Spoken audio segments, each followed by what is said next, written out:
Hello ladies and gentlemen, this is your captain speaking, and I have some information to share with you about the aviation industry.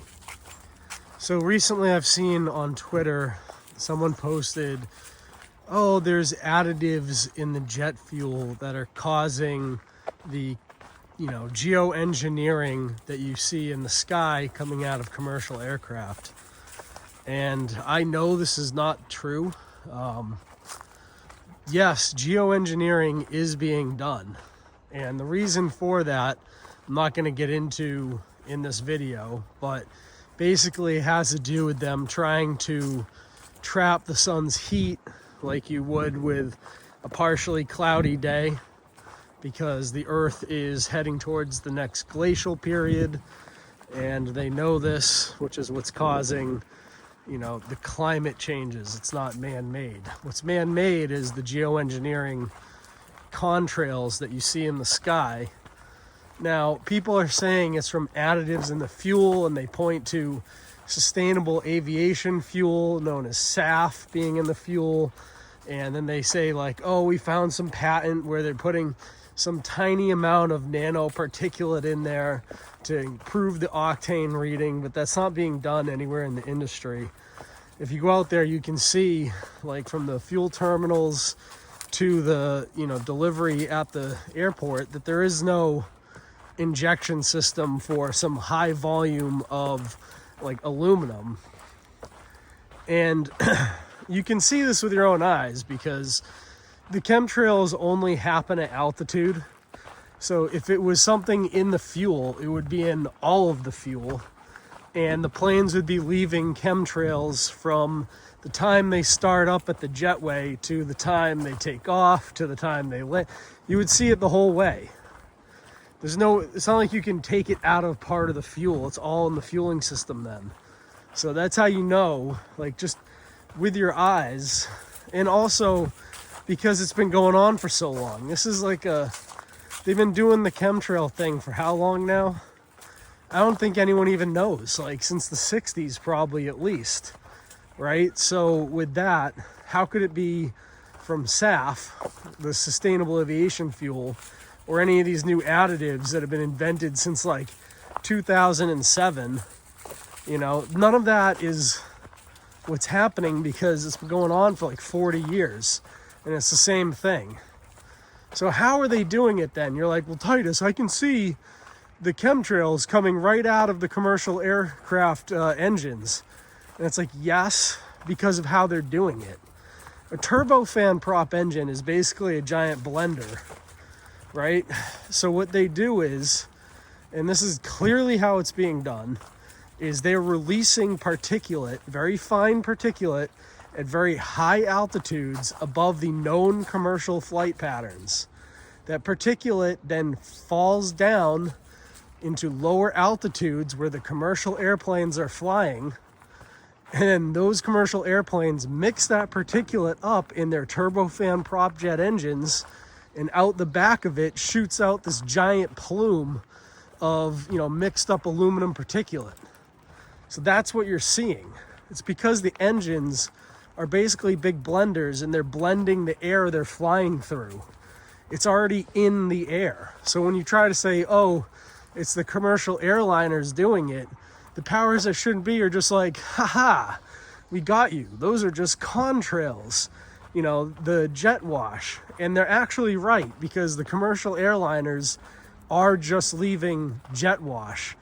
What they're not admitting to is the fact that above them, way up higher above them, they're releasing this particulate that floats down into the pathway of the commercial airliners, which then mix it up and create the contrails. That way they can release the particulate from aircraft at altitudes you can't see, and the contrails aren't made until the commercial jets fly through it at the altitude that they want them made at. It's pretty insidious how they're doing it.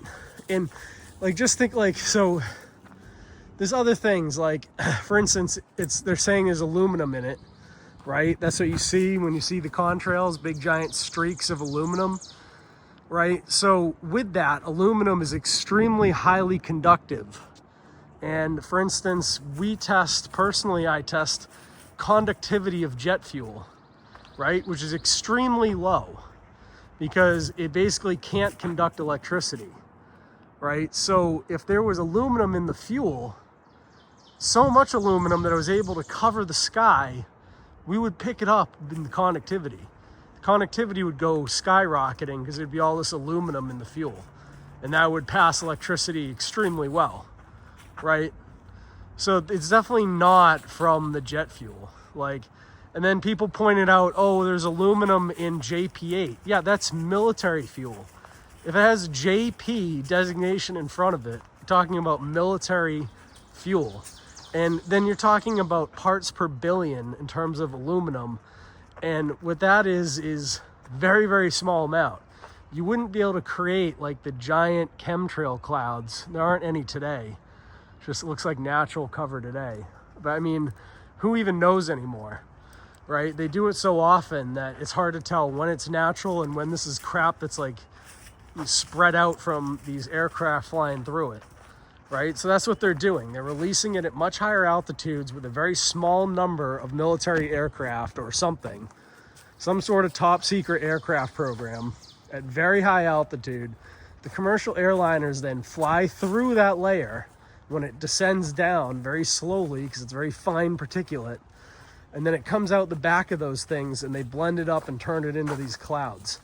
And that's why it looks like it's coming from the commercial airliners, but it's not. They're just flying through it and mixing it up. And that's why they can get away with it, because everyone's trying to point at things that aren't the cause of it. I mean, it's clearly aluminum particulate that's being released.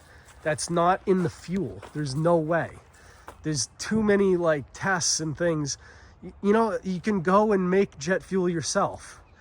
I'll tell you exactly how you do it. If you want to make jet fuel that'll pass and be able to certify for flight, all you have to do is go to anywhere that sells kerosene, buy kerosene, and then you can be farm grade kerosene for all I care. It doesn't matter. Build yourself a clay filter stand, which is just clay dirt, which just takes all of the crap out of the fuel.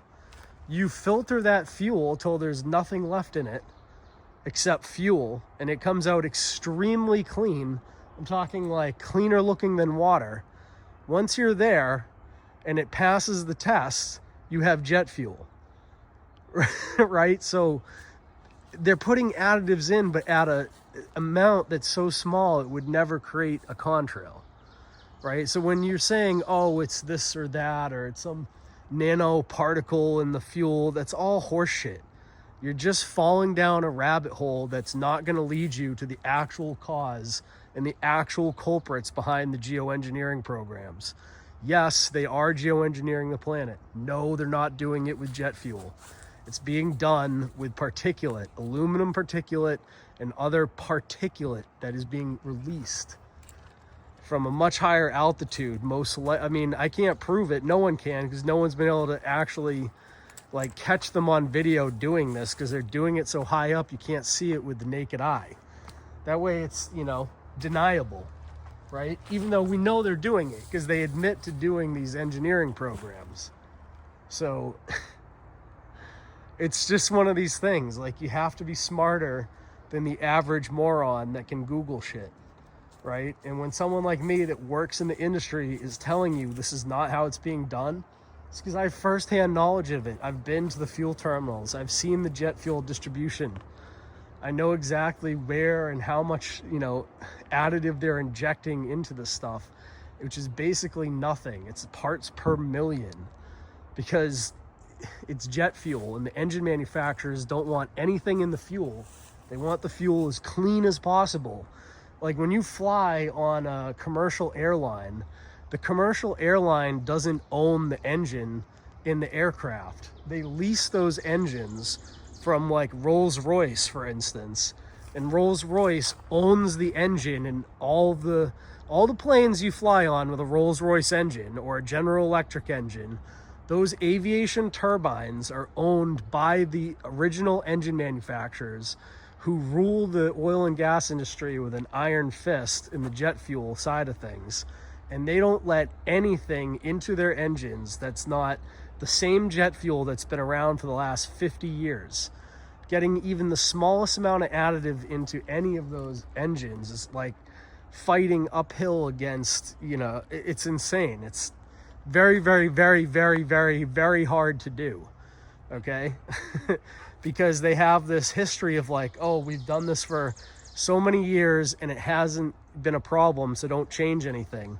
Because if the fuel goes bad in an aircraft, everybody dies. There is no like backup system for fuel in an aircraft. So in terms of safety and stuff like that, they don't put anything in it. It's very clean fuel and barely any additive in it at all, right? They don't even let biofuel in it.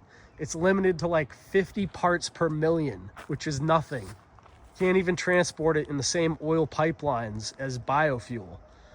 Okay, so it's a non-starter for me when you're saying that aviation fuel is what's creating the chemtrails. That's not accurate. It's being done with particulate, and the commercial guys are not involved other than their aircraft are flying through it and they're mixing up the particulate, which then makes the long contrails that you see, which are all full of particulate, but they're not from the commercial guys. It's someone doing it above them. And it's easy to do it above them because they're all flying in known flight patterns. So they all go to the same place for holding patterns. They all go to the same like routes every day at the same time of day. So it's very easy for someone to spray over those flight patterns, which are basically the same every day, and be able to create this grid network of geoengineering. And they're doing it to keep the planet warm, not to cool the planet. It's facts. All right, that's it. That's what I have to say. Peace, everyone. And if you want to know how I know all this, I work in the jet fuel industry. I've been to the meetings, you know, so. Anyways, peace out. Hope you enjoyed this.